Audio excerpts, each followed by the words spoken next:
Downsizing seminar. I hope everyone's joining us and there's no tech problems. We're going to wait just 1 or 2 minutes to make sure everybody can log on, and then we will start.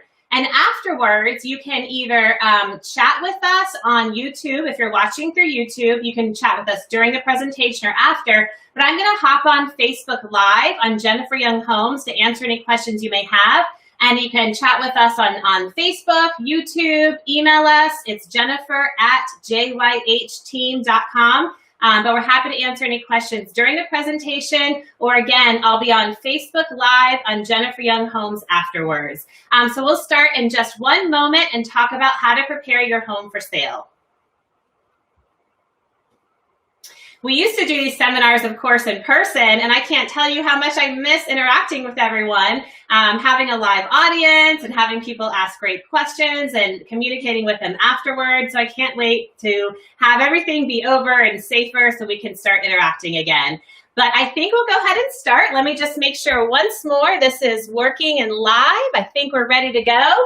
So we'll go ahead and start our seller downsizing seminar. And one more time, if you're just joining us, I'm Jennifer Young. I'm the CEO and team leader of Jennifer Young Homes. We're based in Northern Virginia, but serve Maryland, DC, and Virginia. We're talking about how to prepare your home for sale, some of the best returns on investment, and then afterwards, we'll be on Facebook Live on Jennifer Young Homes, and you can chat with us or always go to our website, jenniferyounghomes.com. So let's go ahead and get started, and I hope everyone is able to watch and hear me okay. So this is a seller downsizing seminar. We're going to discuss how to downsize your home, prepare it for sale, talk about the timeline and the process of preparing your home for sale, and then a little bit about our team, and then we'll answer any questions you have afterwards. So our first slide and the first subject is decluttering and staging your home.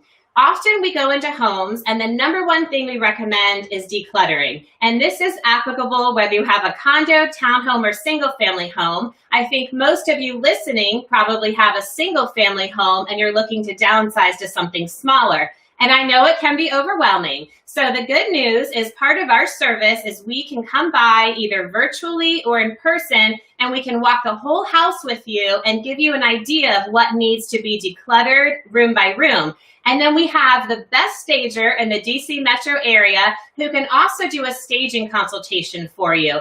And so many of our clients who are preparing their home for sale have found this is so helpful in the beginning because she's even more detail oriented than we are and can give you a whole laundry list of each room, including areaways and outside, on what to focus on.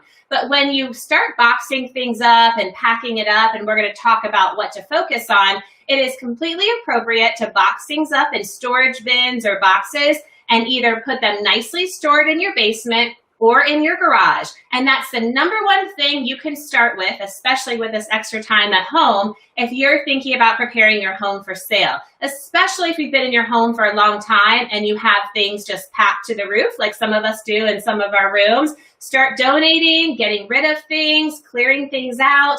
And again, we're happy to swing by in person or do a quick virtual appointment via FaceTime or Zoom and talk to you about how to best prepare your home for sale on an individual basis. But we have the best stager who's even more detailed and comprehensive. And we'd love to provide that for you and can talk to you about that because she will help you with a list and a to-do checklist of everything you need to do to prepare your home for sale and answer any questions you have as well.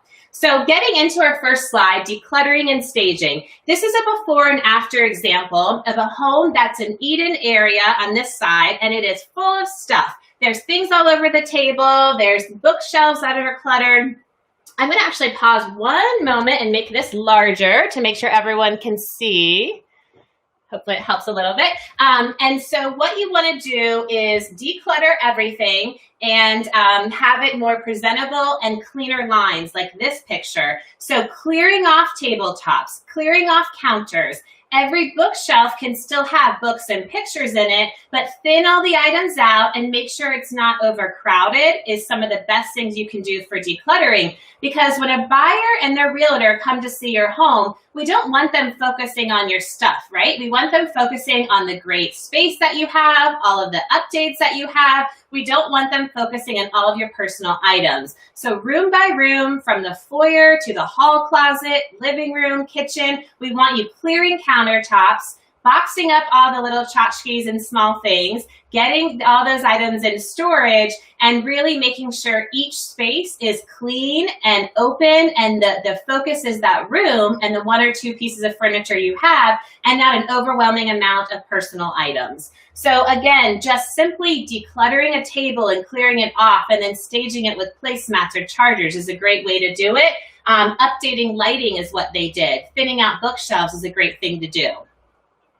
Here's another picture before and after. This one happens to be a luxury condo, but there was stuff all over the coffee table in the top picture. There's things all over the couch and the table, and there's just too much going on there. So when we have a tighter space, like a condo or maybe a tight townhome or small single family home, it's even more important to get rid of things and declutter so the space looks larger. We still want it furnished, which we'll talk about in a minute, but having the space decluttered, it makes it show so much better. Someone's chatting. I just wanted to make sure. Okay, great. Everything's working. So having coffee tables cleared, end tables clear, having items on the wall thinned out, again, makes the space look a lot larger.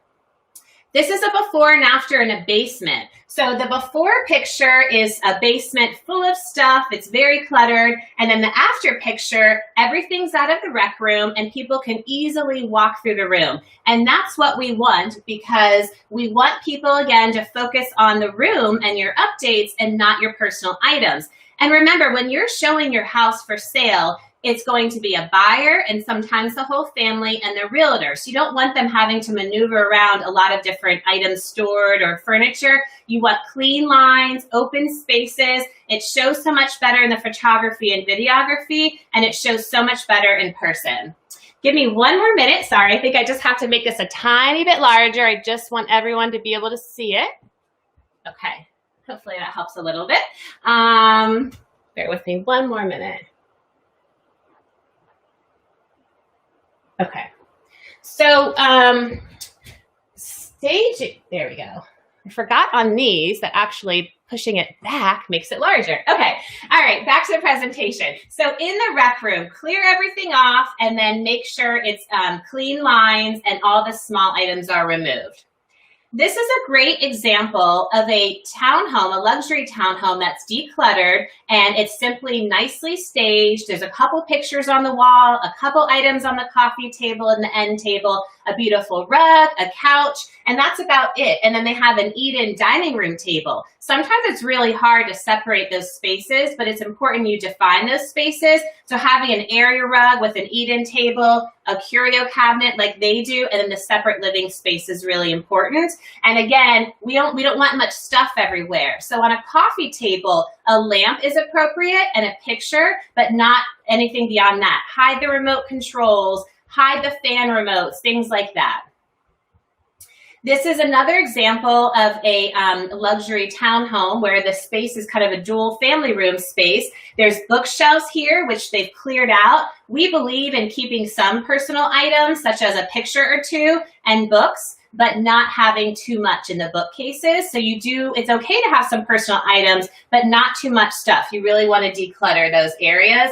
Nice rug, couch, the coffee table, and the end table have a lamp and 1 item again, and that's ideal. So this is a tip. I don't know if you can see this, but some of the tips on decluttering your living room, and we can email you all these slides afterwards for everyone that registered, is you want extra candles removed, DVDs and CDs removed, old blankets, throw pillows, anything that's not really new and modern you want removed, any remote controls that we talked about, devices. Worn or broken furniture really should be gone. We work with our stager. We can put slip covers on old couches and it really freshens up a room. We don't have to go buy new furniture necessarily, but decluttering all the small items, any dated or worn pieces in each room, and updating the furniture if needed is really important. This is a kitchen example. So in the kitchen, the most important thing is removing everything on the refrigerator. You want magnets gone. You want, kids' artwork, as cute as it is. You want all that gone because we want streamlines in the photos, and it looks so much cleaner if there's nothing on the refrigerator or on top of the refrigerator either. Kitchen countertops should be cleared as well. So you don't want a lot of stuff on the kitchen countertops. Things that you use every day, like soap, utensils, you can keep those, but you don't want lots of items. And so for pictures especially, remove everything. It'll look a little bit bare to you, but I promise it'll show better in the photos and video. And then you can bring those items back that you use every day, but hide them again when you have showings, because it'll look bare, but again, clean lines and everything off the countertops in the kitchens and bathrooms are really important. These are tips on how to declutter your kitchen and dining room. And again, we can email these to you, but any rusted or broken utensils you should remove. If you have 2 sets of utensil canisters, remove one of them. Duplicate things, remove. Toaster ovens, you can leave a toaster oven, but if you have many different appliances on the kitchen counter, you want to remove most of those so we can showcase your nice countertops. Cleaning supplies. People are going to open your cabinets and your pantry, so organize them a little bit, but that's not the focus feature when people are looking at your home. They're going to fall in love with it online and then come see it in person. So we want to wow them with the photos and impress them when they're there in person, but you don't have to worry about every single closet and every single drawer. You don't want things falling on them or it looks like it literally was stuffed in, but you also don't have to spend time, and it's not a high priority to declutter underneath your kitchen sink, for example. We want to focus on these other areas first.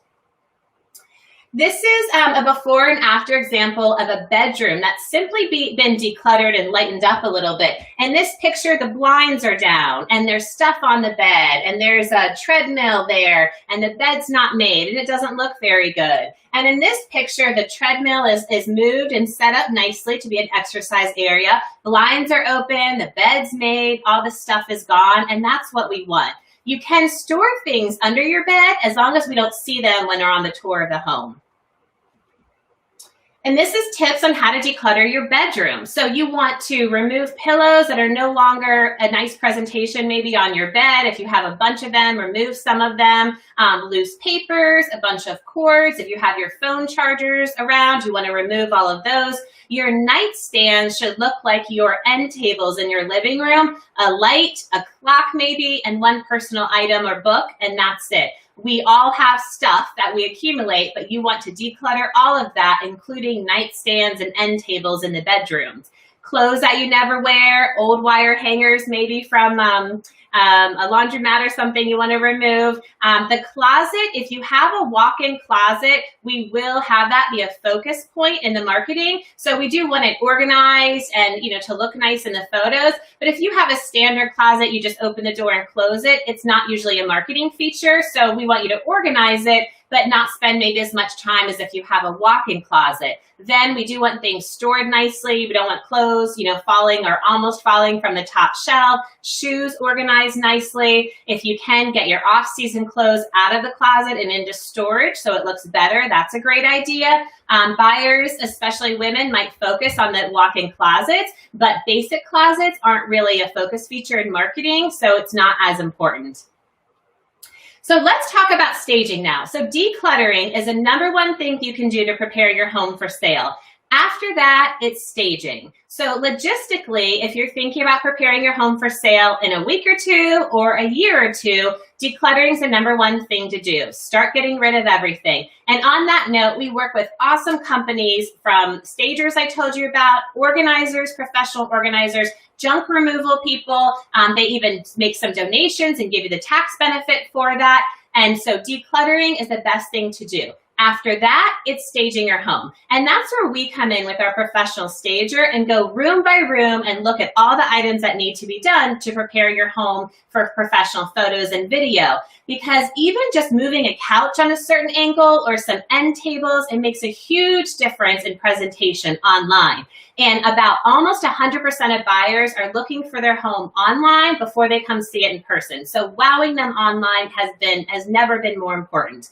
In this picture, it's a beautiful vacant home with no furniture but nice updates. And in this picture, it's furnished. And so what we want to stress is that buyers want to imagine themselves in the home. And if they struggle with how to imagine furniture in a space, they're not as likely to fall in love with your home. So we believe in photographing your home while it's furnished. And then if you do want to move out right away, that's fine. Go ahead and move out. But if we ever can get photos of it staged and furnished with furniture, that's ideal. If we can't have furniture, we do virtual staging, which we're going to talk about next. But this example is a high-end single-family home, brought in model home furniture to define this awesome family room space with a rug, a great coffee table, a sofa, and then a great eat-in kitchen table, which define the space because here it's just empty. And so often we hear from buyers, I just don't know how to set up this room, or the room looks small if it's vacant. So we want to talk with potential sellers before you move everything out, because we might suggest you keep some big pieces in the main rooms, and we can work with our stager for accent pieces or slip covers that I mentioned to really bring everything together. And remember, model homes, like the new build model homes, they spend so much money in professional staging. And why? Because it sells homes for a better price. If a buyer falls in love with your home and just connects with it emotionally, they're more likely to write a contract, and a good contract. So that's what we want when you're thinking about selling your home. This is virtual staging. So we have embraced virtual staging for a couple years now, and the technology's come a long way. If we have a vacant home we're selling, we don't suggest you spend money furnishing it, and we do some staging pieces, but virtual staging is amazing. And we can virtually stage to make it look like it's furnished even though it's vacant. So this is a before and after example of a nice condo in Arlington we sold. It was beautifully renovated, kitchens, bathrooms, fixtures, everything. But it was kind of ho-hum because it was vacant and it didn't have that wow factor. So we virtually staged it. We did all of our marketing with a virtual staging picture. So when people saw it in the MLS or saw it online, it looked like it was furnished. And that was in their mind when they had the tour of the home. So they can imagine what the living room looked like staged, and not just this big empty room trying to configure furniture in their mind. So painting the picture for the buyer and either staging it professionally or virtually staging the home really goes a long way. So let's talk about updating our home in popular paint colors now. The gray paint is trending, and we can email you these, but the popular colors are Edgecomb Gray by Benjamin Moore, Revere Pewter by Benjamin Moore, Silver Drop Gray by Behr, or Agreeable Gray by Sherwin-Williams. My personal favorite are Revere Pewter by Benjamin Moore or Agreeable Gray by Sherwin-Williams, and that one's a little bit cheaper. But grayish is in. It has been in for years, and we don't expect that trend to go away. If you've recently painted your home and it's bright white, let's say, or a nice white, off-white with bright white trim, we're not necessarily suggesting you repaint it gray. But if you haven't painted in years, or you have bold colors or dated wallpaper, we highly suggest you paint your house. And that's the #1 return on investment you can get after the decluttering and staging is professionally painting your home. It goes such a long way, whether it's a condo or a mansion, because it looks fresh and crisp, it has a wow factor from buyers, and it just showcases the home so much better. So any neutral color is usually okay, but grayish is in. So if you're preparing your home for sale anytime in the near future, we highly suggest a gray color because buyers love that. It's what they love online. They favorite the houses online that have the gray paint versus wallpaper or bold paint. And they just love these neutral colors. We suggest a flat finish on the walls, except the bathrooms or the kitchen, with a bright white semi-gloss on the trim and bright white ceilings. So gray is in if you're painting, and painting is a #1 thing you can do to update your home for the best return on investment. So let's talk about repairs and remodels now. Part of our service is we go into a potential client's home and we just walk around with you and give you pointers on what to do. Whether you use us or not, and we hope you do, but whether you use our services or not, we leave you with a list of to-do items, and we give you pointers and even contractor recommendations to get the work done. So if you have time and budget to do remodels to the kitchen and bathrooms mostly, those are the next best things you can do for return on investment after decluttering and painting it gray, like we've talked about. So the white kitchen and white bathrooms are in, and we don't expect that trend to go away anytime soon. Although there is a popular color scheme now in the model homes with kitchens where they'll have a little bit more of a farmhouse rustic look, and maybe the island is a different color than the kitchen and cabinets, and we can talk more about that. But this is a beautiful home in Springfield we sold. It had been remodeled from top to bottom. We got multiple offers. It escalated above list price. I think there was no home inspection and no appraisal contingency. And we love when that happens because it is the best terms for our sellers. And in order to get the best terms, you really need to have your home showcased well, priced right, and marketed well. And a kitchen remodel is the best return on investment after painting. You will get 100% plus on the money you spend in the kitchen if you do it the right way. And that's another reason we like to talk to potential sellers in advance of them doing a remodel, because we're not high pressure salespeople. And the last thing we want you to do is remodel a kitchen that is not to today's 2020 standards. We recently went into a luxury home in Northern Virginia, and the owner remodeled it based on some bad advice and spent like $50,000 and it was nice, but it was a really dated granite and a dated backsplash, and it just was the wrong thing to do in this current market and what buyers are looking for. And it was hard to have to tell this seller, I'm sorry, but your money was not well spent. I wish we had talked to you earlier, because buyers want the white kitchen and the quartz countertops and the stainless steel appliances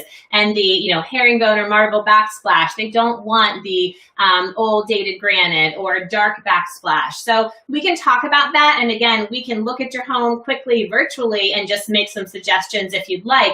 But doing a white kitchen, if you're going to do a full kitchen remodel and gut it, we suggest white cabinets that go to the ceiling, the really high ones, 42 inches high. We suggest a large island, if you can see that, quartz countertops. Quartz is one of our favorite products because it's a little bit nicer than granite. It's a little more expensive than granite, but it has the look of marble that is very popular now with the white cabinets, but it's not porous like marble, and you also don't have to maintain it like granite. So quartz or silestone is one of our favorite products for a countertop in the kitchen or the bathrooms, and white cabinets and the quartz countertop are so popular now. You always want to do stainless steel appliances. If you just bought black appliances, let's say, we don't say you have to replace them, but if you haven't got appliances yet, stainless steel is in. I know it has smudges and it's hard to clean, but remember, you're remodeling your home not for you. You're remodeling it for the next buyer and to get the best price. And that buyer is watching HGTV and they're looking at all the model homes and they all have the white kitchens and stainless steel appliances. So we want to mimic that look for as cheap as possible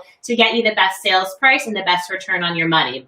So white kitchen, tile backsplash, stainless steel appliances, a large island, and if you don't already have this and you're going to do new countertops in an island, you do want to extend the countertop so there's stool and bar stool space underneath the island. So there's places for maybe young ones or teenagers to sit. Overhead lighting is also really important. We suggest recessed lighting in the kitchen or living room area. And then if you have an island, you want to do hanging pendants as well. This is an example of a lower price range house than what you just saw. And it's an example of how you can sometimes paint the kitchen cabinets, do a new countertop, install stainless steel appliances, lighting, and it looks like a remodeled kitchen. And we love when we do a project like this, because often we go to somebody's home and they don't have $20,000, $30,000, $50,000 to remodel a kitchen, but it may need it. And so we can, for about $10,000 or less, get the cabinets painted, put on granite or quartz countertop, do a stainless steel appliance package, update the fixtures to brushed nickel, and have a look of a remodeled kitchen without spending the money of a fully remodeled kitchen. And on that note, we work with some wonderful contractors who are licensed and insured, and a couple of our contractors are willing to take most of the payment at closing. One contractor for work under a certain amount will take all of it at closing, but we have a couple that'll take a small amount up front to cover some of their material costs and the rest of it at closing. Because so many of our clients over the years have come to us and they have equity in their home and they're going to sell it, and they want to remodel it to sell it faster and to get more money, but they don't have $50,000 lying around, which we can appreciate. So we partner with our awesome contractors, and they know we're going to get the home sold because our strategies work, and they will take payment at closing. So we're happy to talk to you about that afterwards at a future date, because that's a great way to, if you have all your equity in your house and don't have cash, to still get your home remodeled and accomplish a higher sales price without writing a lot of checks up front.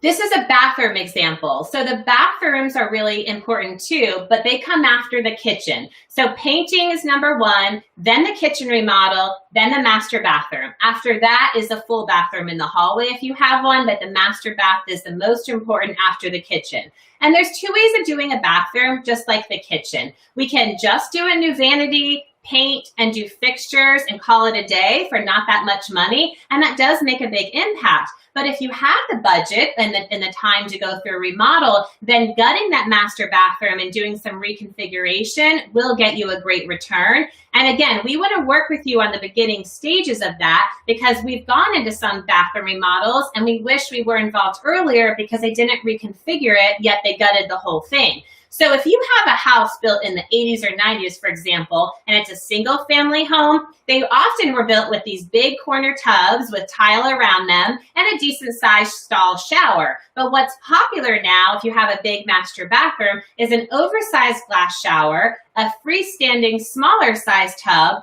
and then a comfort height vanity. So we'll give you all these pointers, but what we suggest is something like these pictures. A tall comfort height vanity, so not the low ones like they built in the 90s. Paint gray or white is popular. The white quartz countertop again on the bathroom vanity top. Brush nickel fixtures are a favorite, and that's what buyers love. They do like the frame mirrors over each sink if you have a dual vanity. And oversized tile is important because the dated tile, like they're 12 by 12 or 9 by 9, are just not a wow factor. You either want an oversized 20 by 20 diagonally laid tile, or the most popular now are ceramic tile that look like hardwood floors. So there are pieces that are a couple feet long and maybe half a foot wide, and they're laid just like hardwood floors. And it gives this really warm kind of farmhouse, but updated farmhouse look that's trending right now to the bathroom. But they're ceramic tiles, so there's no maintenance, they can get wet, and they're not slippery like marble is. So we can talk more about that, but there's some tile trends that are really popular for the bathrooms, and we suggest an oversized tile. So moving on, this isn't a repair or a remodel of a kitchen, an extreme example of a 1970s home that has yellow Formica countertops, old dated cabinets, dated appliances, and the kitchen overhang that most of us had in the older houses, and you want to get rid of that. And this is an example of it completely gutted and remodeled. Again, white cabinets, they actually did white quartz countertop on the island, and then a contrasting black granite on the countertop in the main area, which turned out really nicely. Herringbone glass tile backsplash, stainless steel appliances, and pendant lights again over the island. But if our client didn't want to do a full remodel or didn't have the budget to do it, you know what you can do in a kitchen like this to get a great return? You remove this overhang, which immediately opens up the kitchen and brightens it up. You paint the cabinets white, you get rid of that yellow countertop, and for a couple $1,000s, you can get cheap granite or a little bit more for quartz. Do the stainless steel appliances, add brushed nickel hardware pulls, and you have a remodeled kitchen. So for about $10,000, you get the look of a $30,000 remodeled kitchen without spending $30,000 to $50,000 remodeling it. So there's a lot of tips we have on how to do things saving money and not necessarily do the full gut and remodel, but still get a great return on investment. So usually I stop and ask questions. Let me just see if there's any chat questions. I don't think so yet. We talked a lot about how to prepare your home on the inside for sale. And so I'm just going to recap the highlights, and then we're going to talk about curb appeal. So if you're preparing your home for sale, especially if you're downsizing from a larger home, the best thing to do is declutter. And we can give you some free advice room by room, or we can hook you up with our stager. She can do it virtually right now and go through every room and tell you what to do. That is so helpful, we have found, for our past clients, because because they have a long detailed list on what to focus on room by room. So decluttering is number one. Box things up and get it out of each room, either in storage, nicely stored in the storage closet or a basement, in the garage, or go get a pod in a storage unit. Storage units are preferred over pods, so we don't have something sitting in your driveway ideally. After that, it's paint. You want the gray paint. And then if you're going to do remodel, you focus on the kitchen first for the best return on investment, and then the bathroom after that. The other thing I forgot to touch on is flooring. So if you have old dated carpet or scratched hardwood floors and you need to address the flooring, flooring actually, if it's dated, comes after painting as a number 2 priority before you're doing a kitchen remodel. And you can either do a couple things. If your house has hardwood floors, like many of the older homes do, you don't need to pull up those floors. You simply just need to professionally sand and stain them and refinish them so they have the shine again. And if you have a home that has hardwood floors but carpet over it, we do suggest pulling up the carpet and refinishing the hardwood floors. It's such a bigger wow factor. Almost every buyer that comes to us wants hardwood floors, or they'll do it later, but they fall in love and they pay more money for the homes that have hardwood floors. So we recommend that if you have to do any updates. If you have hardwood floors on the main level, that's completely fine. You do not have to add them to the upper level. Higher end homes over $1 million, that is usually expected, at least in the hallway or high traffic areas on the upper level. But I have many buyers that love hardwoods in the upper level too because they have allergies or they don't want to deal with dander. So we can talk more about that, but you either refinish the hardwood floors you have if they're stained by the sun, bleaches them a lighter color, or scratched by dog nails, or just dated. And if you have carpet, you either replace that carpet to a neutral carpet upstairs and downstairs. But again, if you have budget to do hardwood floors on the main level, that's preferred over carpet on the main level.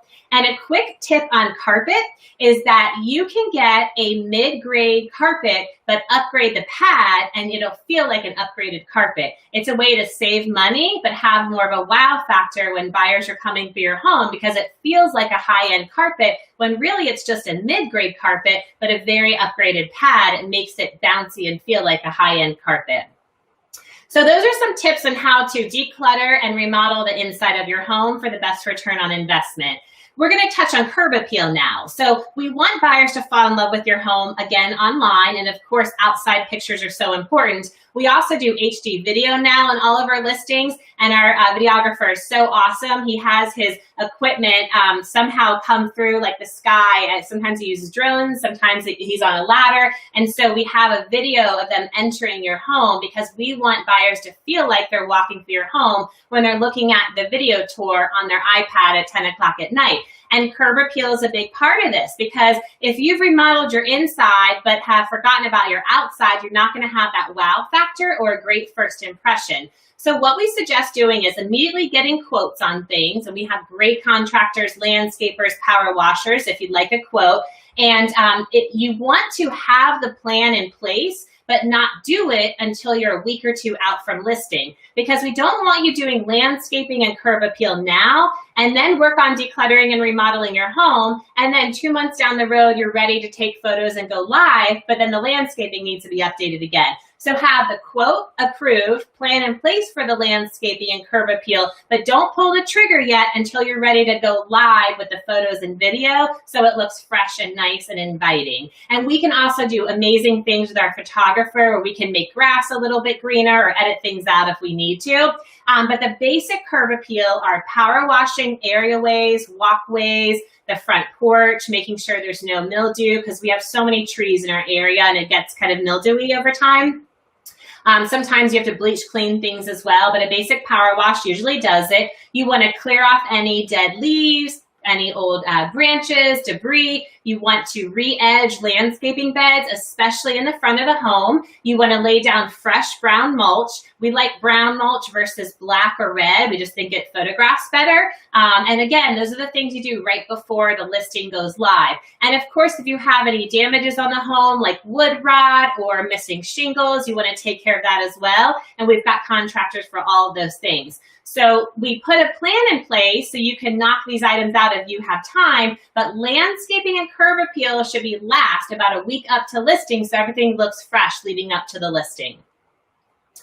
So that's the basic process of how to prepare your home for sale. You probably can't read this, but this is the home sale process that we can email you. And a couple things I just want to touch on, because so many of our clients say, I'm downsizing and I want to prepare my home for sale. So we put a plan together for that. But timing is so important to them because they either don't know where they're going or they want some time to figure that out, but yet capture the market and get a good price. So what we suggest is interview a great realtor. We'd love to be considered. And again, we're no high pressure salespeople. We believe in giving free advice, being consultative. We leave you, whether it's a virtual appointment or in person, we actually leave you with a to-do sheet, an as-is price, a repaired price, and then most importantly, the exact number that you'll walk away with at closing after all costs of sale. So you can start to figure out how much money you're going to walk away with from your home, not just the sales price, to take over to your next property. And if you are buying a property and haven't identified that yet, sometimes the seller of that property won't consider your offer if you have a home to sell. And this happens a lot when people are downsizing. The seller of that patio home or condo might say, I love your offer, but I don't want to take the risk of you having to sell your home. So there's a couple ways to combat that. We have a guaranteed sale, which we can talk about more, that guarantees the property is going to sell or we buy it. But what we suggest and what works well is simply professionally getting your home ready for sale, professionally marketing it, actively looking for your next home while your home's on the market. And then once we have a buyer, if you've still not identified your next home, we can usually negotiate a rent back with that buyer. So you sell your home, you cash out, there's no home of sale contingency, and that makes you a stronger purchaser when you go to purchase a property. And you essentially rent back from the tenant, from the buyer. You become the tenant of the property. So you have no obligation besides that financial obligation to the buyer, but your money's in your bank account. So you then can go write an offer on that smaller home locally or in a different part of the world and not have a home of sale contingency.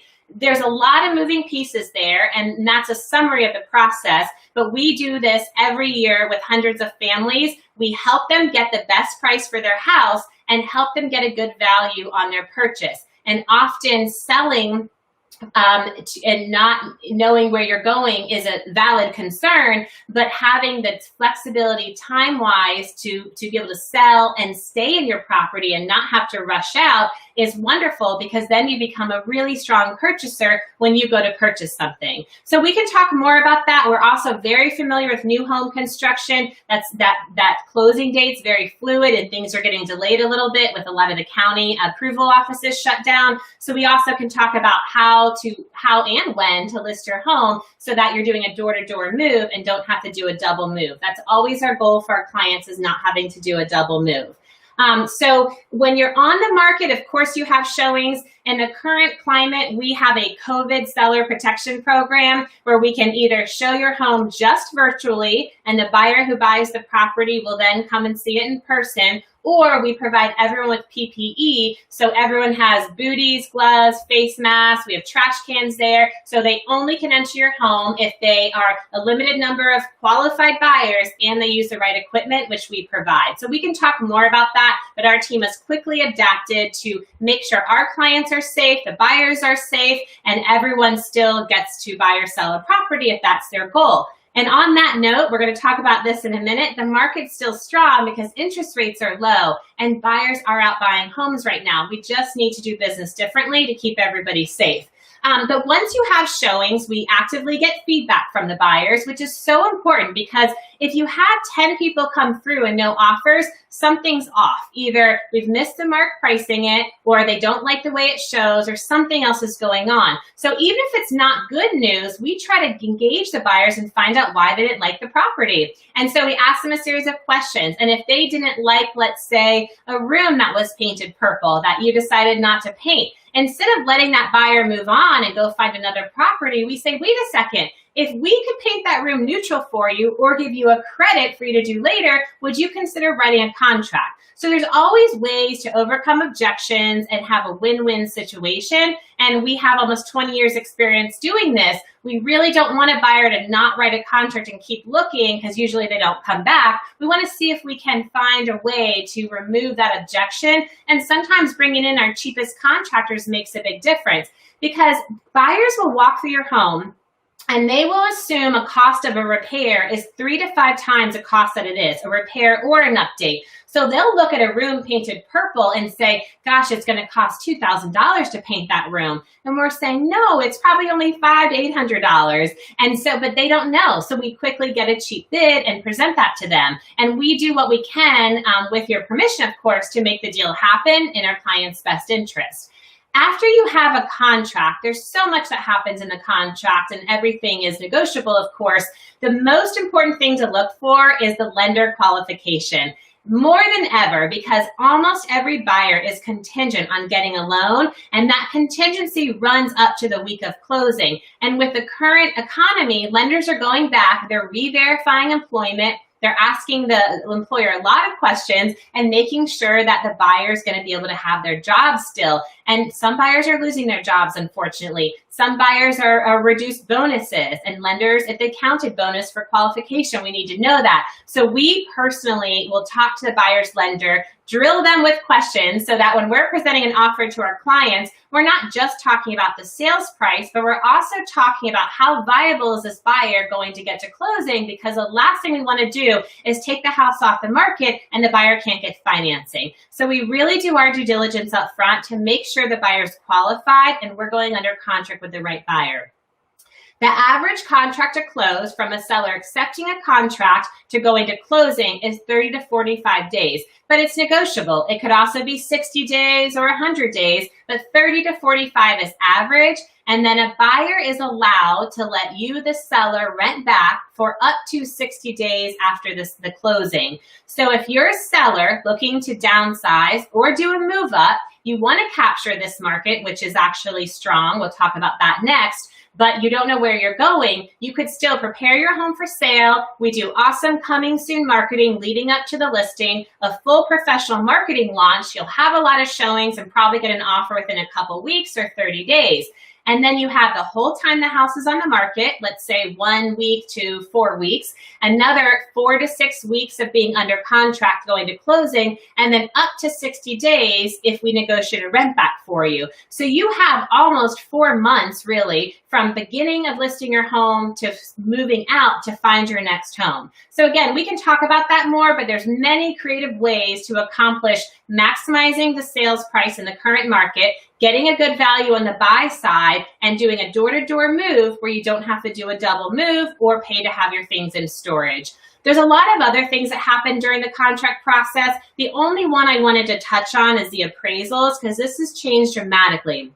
So every buyer who gets a loan is contingent on an appraisal. And what's changed is the appraisers mostly are not going in properties for safety, which makes sense. But if you're a seller that's upgraded your home or you have a unique sunroom bump out, you don't want that appraiser just doing a drive-by. And in our industry, it used to be a standard to say, well, Mr. Seller, your property's being appraised on Thursday. Good luck, I'll let you know what the value is. That doesn't work, because if you just do that as a listing agent, 25% of the properties will not appraise. And if a property doesn't appraise, the buyer wants you to come down to the appraised price. That's the last thing you want to do. So our goal is to get our clients a great price, but then get to closing with that price as well. And to do that, we have a proactive approach to get the appraiser all the information, all the upgrades you've done, floor plan, plat, the marketing we've done, the showings we track in writing, comparables to support our contract price. Everything that we know they look for, because we've been doing this for so long, we present them with a nice package before they're even doing the appraisal. So then if they are doing a drive-by, they know you have the sunroom bump out, or they know the tax record's wrong and this is the accurate square footage. They know you just replaced the HVAC, which they will not know because they're not going in the property, right? So it is so important we take a more proactive approach and communicate with the appraisers. There's a couple other contingencies that are typical, such as a a home inspection contingency, a HOA doc contingency if you're in a community with HOA rules, and there's a lot of other things, but the main contingencies in a contract, and really the only ones you should consider, are the financing contingency, appraisal contingency, home inspection contingency, and then if you have an HOA, that rule applies. So we can talk more about that, but contract to close is 30 to 60 days, 30 to 45 is more typical. In Maryland and DC, when you close on your home, you get your money at the table. In Virginia, the new deed has to record, so it's 1 to 2 business days later. The market update for Nova and all of DC is it's still a seller's market under $1 million. If you're in a more rural area like Fauquier County maybe, or Spotsylvania, or Upper Maryland, that market is a little bit slower in the higher end, but closer in, Prince William, Fairfax, Montgomery County, DC of course, under $1 million generally is a seller's market or balanced market. Under $400,000 is a seller's market across the board. If you have a nice, affordable property, there's not enough inventory available for sale, and there's so many buyers chomping at the bit to capture the 60-year low interest rates. They're phenomenal right now in the low 3%, sometimes high 2% price range. And so you, as a seller, actually want to list your home now with the right plans in place if your goal is to list it this year, because believe it or not, buyers are out. And I think if interest rates stay low for a long time, we're going to get through this and be okay, and the market will still be strong. So there's no rush, but if it's your goal to sell this year, I promise you sooner is better than later, because interest rates are low and buyers want to buy while the rates are low because their payment's lower. We're getting multiple offers on properties. We listed one in Springfield, Virginia, a single family home, multiple offers. We listed a townhome in Reston with multiple offers, a townhome in Gaithersburg with multiple offers. DC is so hot. So believe it or not, there are some buyers sitting at home, which makes sense, but there is still a need. There's people moving in and out of our area.